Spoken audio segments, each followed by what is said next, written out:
Hello, everybody. Welcome to the Curly Girl book tour. This is the last night. Can y'all believe it?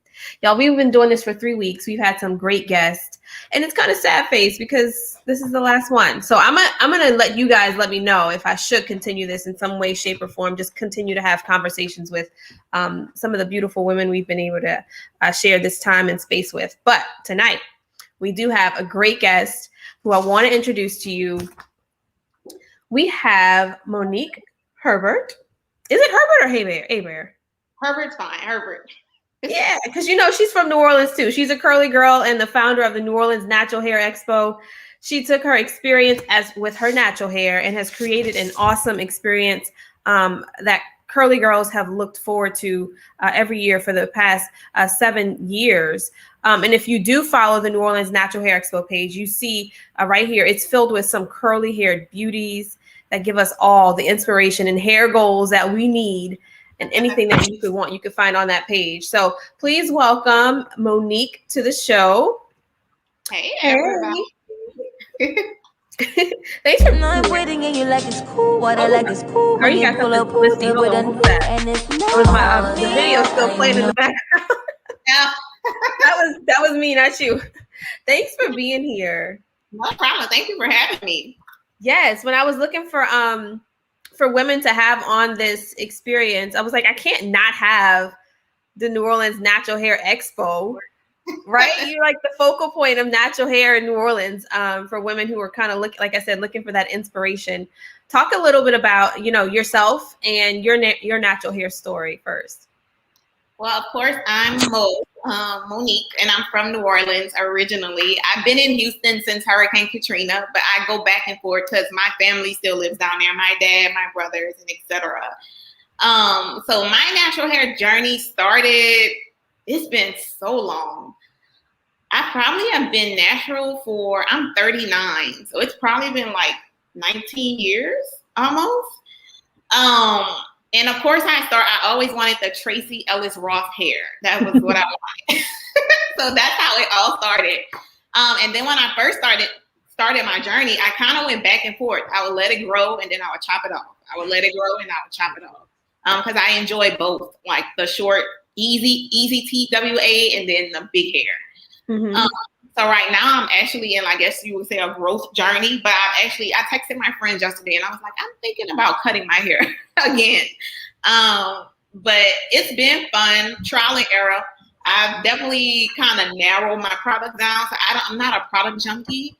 I have the 4 that work and I stick with them. And they've been working for the last probably 2 years. Mm-hmm. So I'm the same. I'm not a product junkie. Like I get products at Essence Fest, and I'll let those use carry me through a year. I don't really shop for them. The last time I really bought products was Uncle Funky's daughter. Okay. I think it's the Magic Cream or something like that. I can't remember the name of the product. And then Honeydew Foam by Honey Baby Naturals. Okay. Yes. Yeah, those are the last 2 products I bought for like product styling. And then as far as like washing and conditioning, I think it was like Paul Mitchell's Moisture Duo. So what are your preferred products? So for shampoo, I'm an easy girl. I just kind of grab what's there. But I've been using, I think it's the Lotta Body. It's by Lotta Body. It's the only shampoo they have. So it's the Lotta Body curling shampoo. It's really good. And then for conditioner, I've been using their conditioner as well. So it's like a duo that goes together.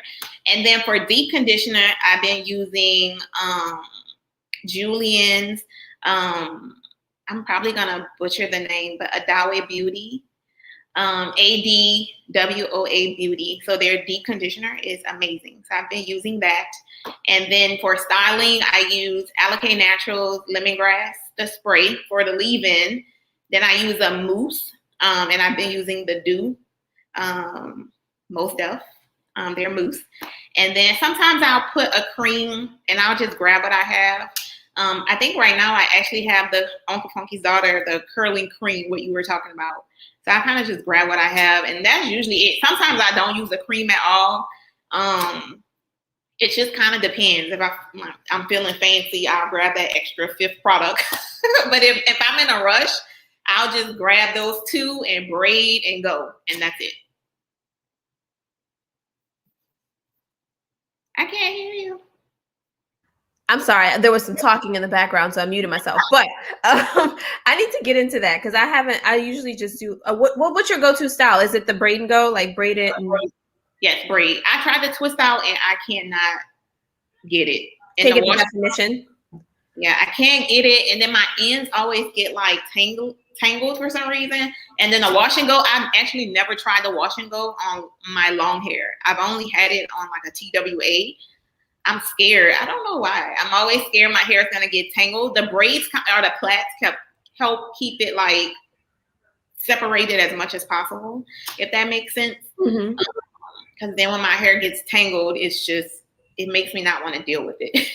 Yeah, and that's probably when most women do get frustrated and they're like, let me cut it off. Or yes, exactly.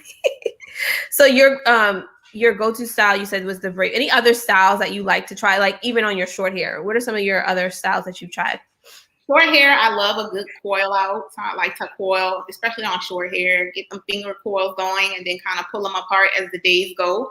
That was probably my favorite style short. With this length hair, my hair is probably like below bra strap length right now. So usually it's a braid out. I haven't worn puffs in a while because when I try to put my hair in a puff now, my texture is different since I had my son. So he kind of jacked my hair up. But yeah, so a braid out, and then usually I love a slick back pony too. So kind of part down the middle and then slick it back and just kind of wear it like that. Those have been my go-tos lately. I'm thinking about actually straightening my hair more, but of course that's a little nerve because I don't want to lose my curls. But yes. Yeah, we had that conversation with the stylist on Wednesday when she came on. And I saw you on Instagram today soliciting a straight hair. Come on. A stylist you were trying to get you in. So how often do you straighten? Usually once a year. So usually just once a year.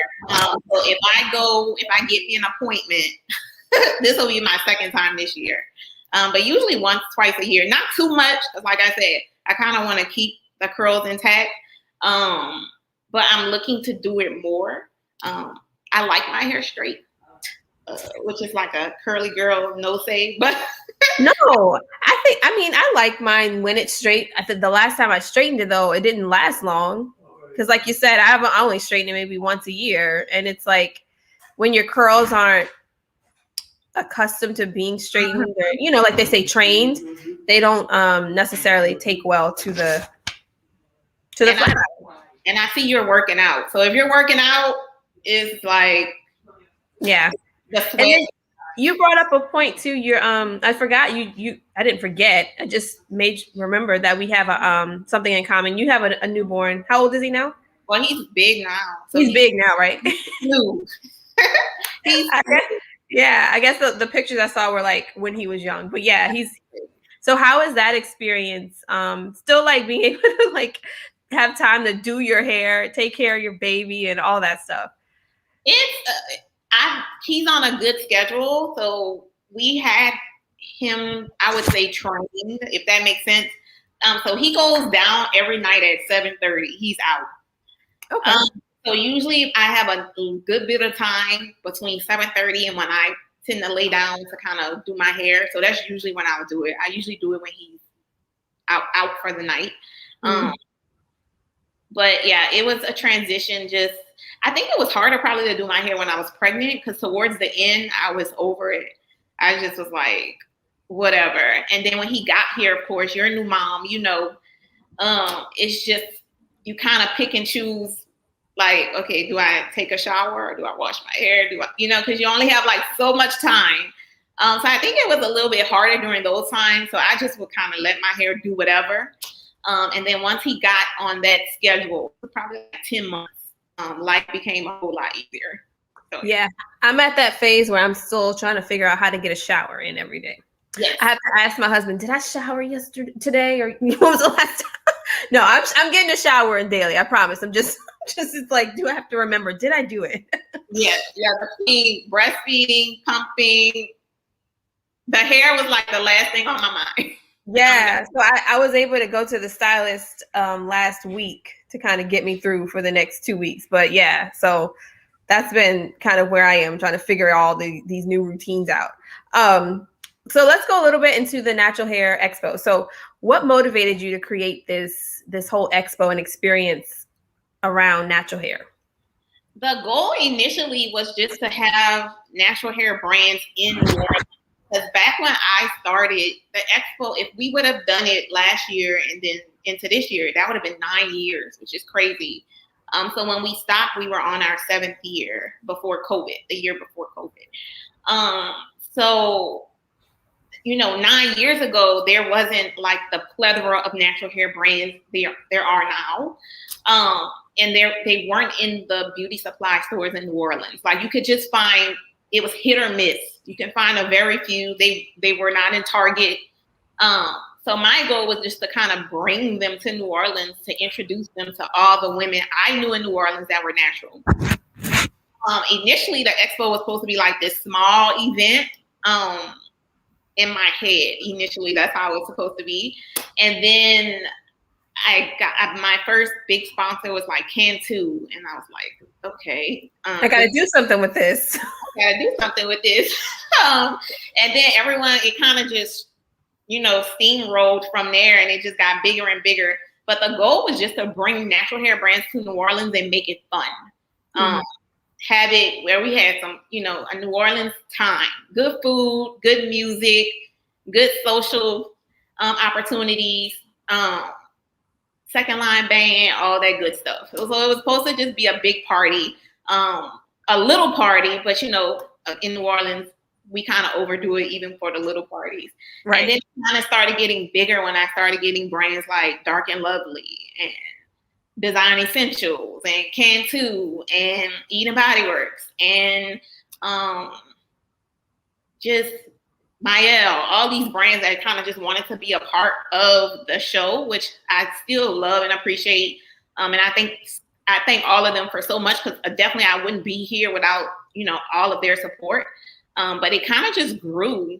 I made sure it was always an experience that was always for people to kind of want to be there from start to finish.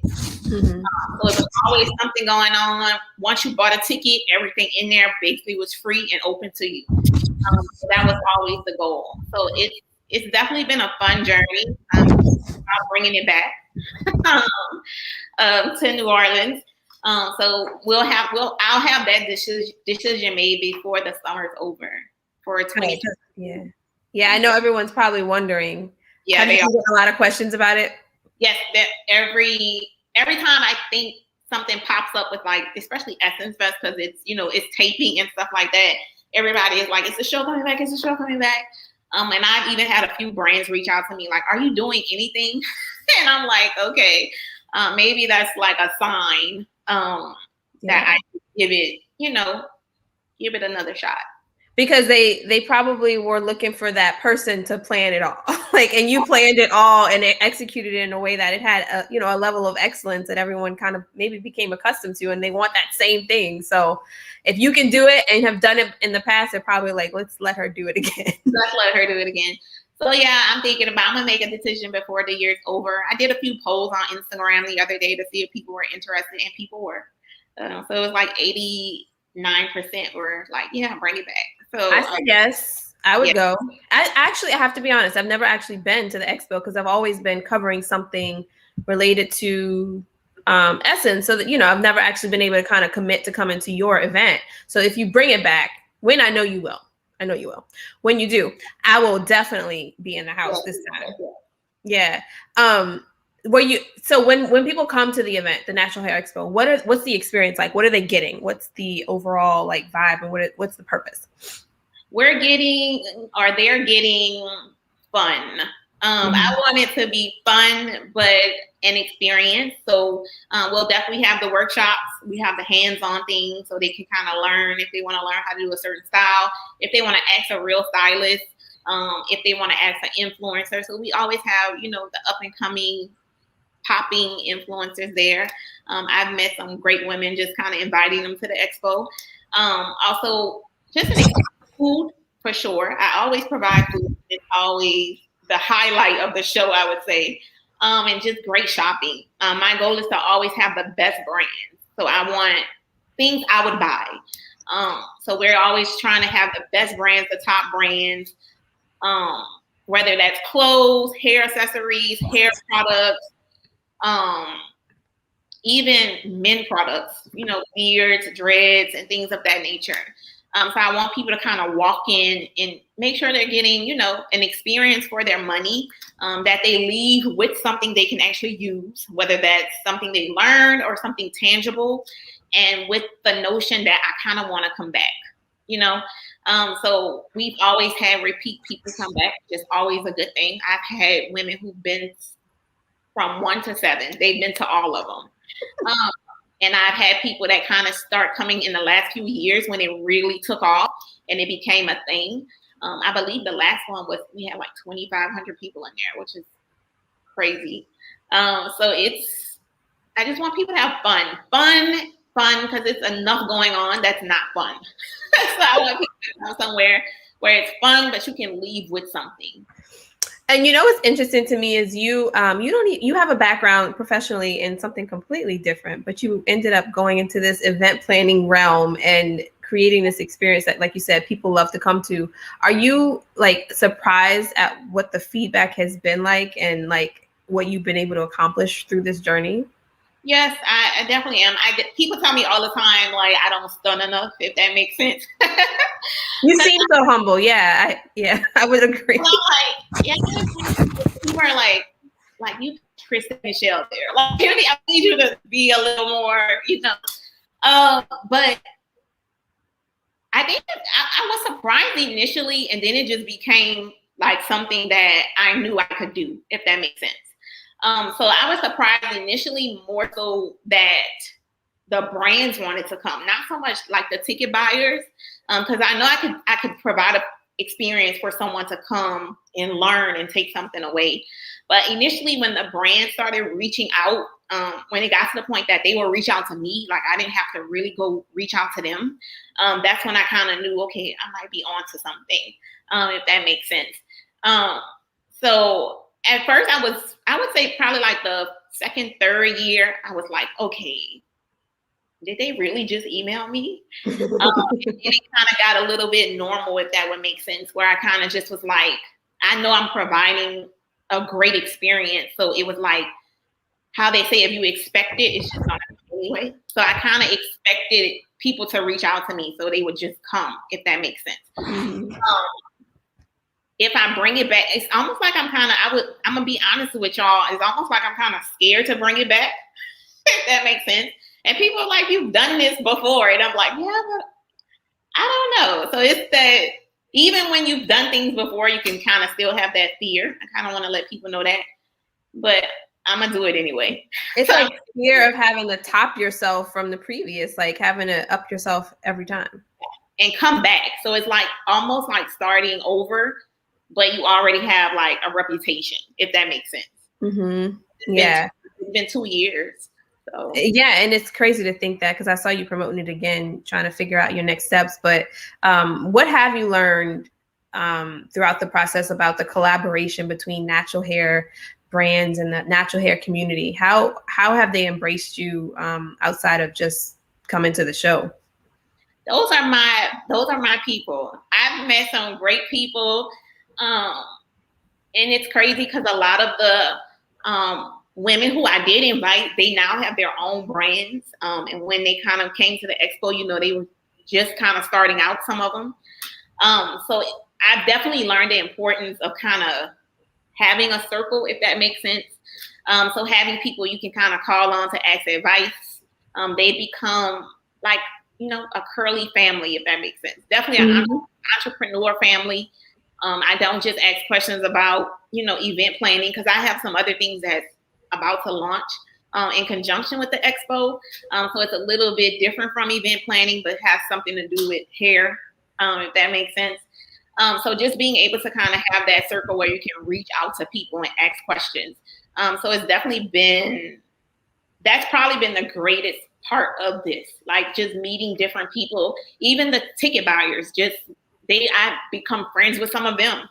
So just being, and they've seen my son grow up and, you know, things of that nature. So just kind of learning the importance of having a tribe, like people always, even if they're not in your city. They can be from France. We've had people come from France. One of my girls, she's from France, and she comes to the expo every year.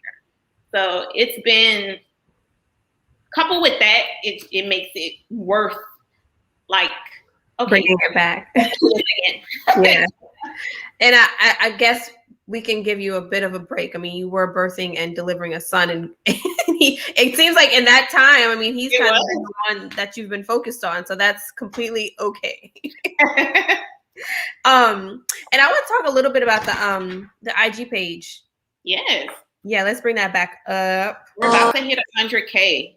That's crazy. I noticed that. I was like, oh my goodness. Today I looked at it and you're almost there. Like 20 followers away. Okay, so everybody on here, if you're watching right now, go ahead and like this page, New Orleans Natural Hair Expo. We'll get you those 20 followers. The women who are spotlighted on this page, I mean, it's a lot of diversity, different styles, but there's always like big hair and like it's like front and center spotlight. How do you choose the ladies you spotlight? I honestly don't have, like, I won't say I don't have a system, like a set system, but I always, usually they tag us or they use our hashtag, so NONHE. So I find a lot of the women that way. A lot of them have been to the expo. So a lot of them I feature, they've actually come to the show. That's my girl right there. So if you're in the explore page, hashtags, or you tag me and you're gorgeous, you're going to get shared. So I have a ton of women that are just in my save folder too. So I always, even if I don't post that person that day, it might be 2 weeks before I get to that person. But I love a clear shot. If you got a clear shot, banging hair, I'm here for it. So I need to work on that. Let me look. I need to study some of these pictures, figure out how I get spotlighted. I don't even share myself. People are like, "Well, you post your show," but I'm like, no. Yeah, because when I was, kind of researching for you, was like, she's not even on this page, so I had to keep going back to your personal page to find pictures of you. Yeah, and my girl Sasha's taking all of those. So yes, she did my she did my maternity shoot. Yeah. Yeah, like I think that was April sometime. But yeah, she's amazing. So if someone wants to be submitted, someone in the questions is asking, when is the expo? Yes, you did miss that part. We discussed the fact that she's still trying to decide when she's bringing it back, but typically it's during Essence Fest weekend. Yes, and it won't be this year. Even Essence is virtual this year, so it won't be this year. Well, 2022, y'all, 2022. Hold me to it. 2022. I'm coming. I'm gonna get my personal invite too. I know. Come on. Are you ever surprised by like the growth in the blogger and the natural community and the YouTubers and all that, the social media pages dedicated to natural hair, and from when you started back in 2013 to now, it seems like it's been just like a huge growth. What do you think about it?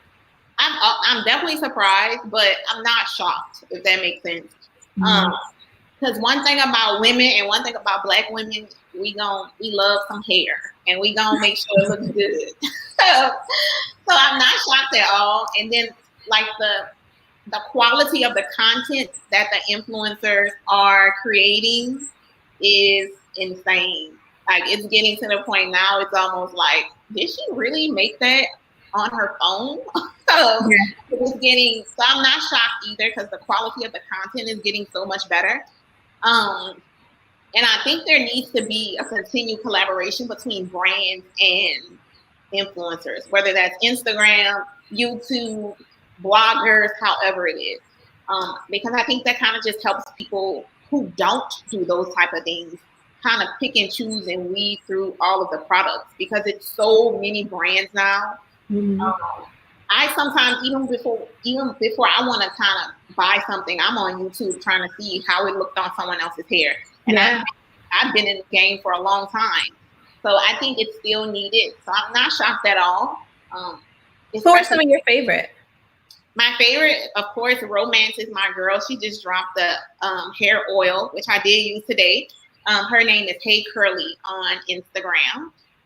Yolanda's my favorite. So that's Etc. Blog Mag on Instagram. She's the one that always does our sipping paints at the expo. Who else is my favorite? Day's my favorite. She's the one you showed with the real video. She's one of my favorites. I have so many. But those are the ones that are definitely, they're doing a thing. Face Over Matters, another favorite of mine.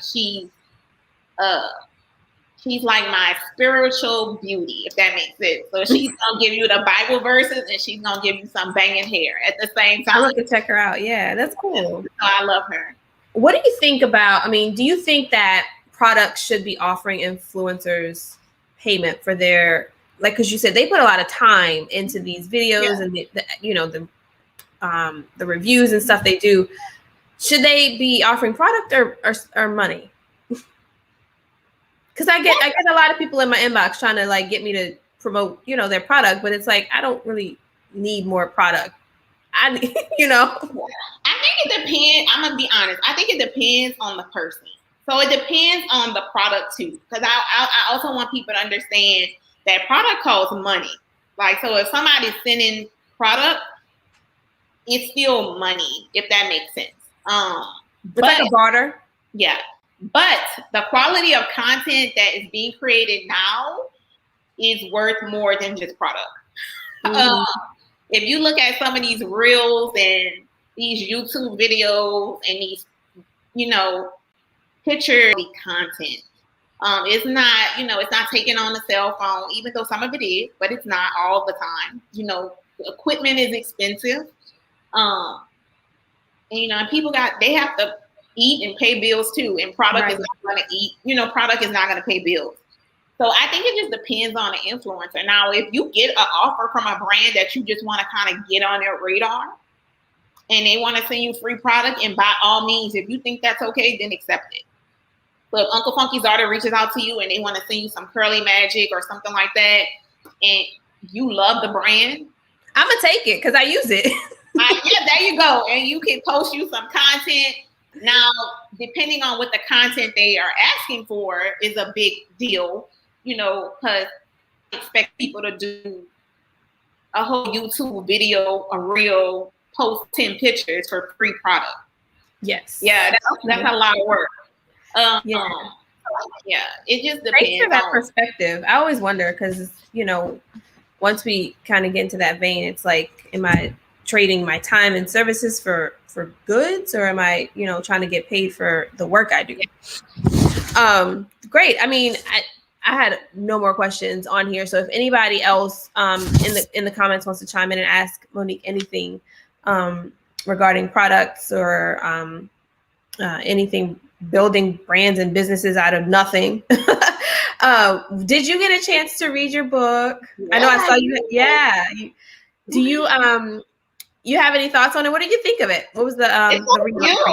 I was like, it's so cute. Y'all look at these pictures. I was like, it's so cute. My son, I read it to my son. We got through he's 2, so he's like, so we got through half of it. We'll read the other half tonight. Good. I think it's so cute. I think people can relate to it. Even as a grown-up, like walking into the room, and you're Black with big hair. Sometimes it's kind of okay, she got big. How do you get, and then you get the questions. How did you get your hair like that? Do you just, and I'm like, no, is it yours? I'm like, yeah, it's mine. So I can relate to a certain extent. So I think this is needed. It's so great. And we'll definitely share it on the expo page. And probably even have you come and talk about it to these almost 100K people. Girl, I'm down for it. I appreciate that opportunity. How did you come up with this? Did you was like, I'm just gonna write? Oh, you want to interview me now? Oh, so well. No, I wrote the book in 2018, and I think I can't remember exactly what was the reason I started, but I know there were girls who had been telling me, you know, they liked my hair, girls and women and stuff like that. So, and there was one girl in particular who I had an experience meeting her and her mom. And she was telling me how, you know, her daughter has so much personality. She was very confident in herself. Mm-hmm. But when she goes to school, it's like her not even necessarily her peers, but like her teachers would try to like dim her light. And so it was like I wanted this character to kind of portray like she loves herself, but sometimes the world can put those thoughts into our head where we start to doubt ourselves and stuff like that. And so by the end of it, she loves herself again, but that also comes with her seeing other women and having someone to look at that she could emulate. Yep. Oh, with that good old reprogramming. Exactly. Yeah. So I'm always curious how people come up with books. For me, it was a lot of the inspiration of personal experience and things like that. So like when I do my next book on Bailey, I have another personal story that is definitely going to be portrayed in that next story. So I'm looking forward to it. And the movement's been great because the girls who are getting the book and sharing their pictures, like it's just beautiful to see all their excitement and stuff. So it's definitely needed and it's being very well received. Well, kudos to you. This is amazing. Amazing. Thank you. We need to do one for the curly boys next. True. Maybe something like a trip to the barbershop. Oh, that's a good one. Yeah. We should collab on that one. Yeah. My son got his haircut a few weeks ago, so it was so cute. The first one? First one, yeah. Ooh. So my son's hair right now is very soft and curly. And we'll see what happens as he starts to get a little older. But I kind of like want to let it grow out and just see what it does. Like if his curls like really do form and stuff like that. Yeah, he still has his curls with his like all lined up and stuff. Like, oh, he's a big boy. But those lines make a huge difference. Yeah. They do. So look, I'm gonna let you enjoy the rest of your Friday evening. It's now 6:30 something. But thank you to all the ladies who tuned in tonight and throughout the book tour. We may come back. Me and Monique will probably jump on and do some other stuff together. So thank you for being here. Thank you for embracing this book. And if you haven't gotten your copy already, you can head over to my website. It's scrolling there at the bottom of your screen, CaseyFerrand.com. If you put in Curly Girl Book Tour, you get 20% off your purchase for the rest of the night. And we're going to close that off after this is the end of the tour. So thank you guys so much. Thank you, Monique. Thanks for sharing your story and your time with us. Thank you. Bye, y'all. Bye.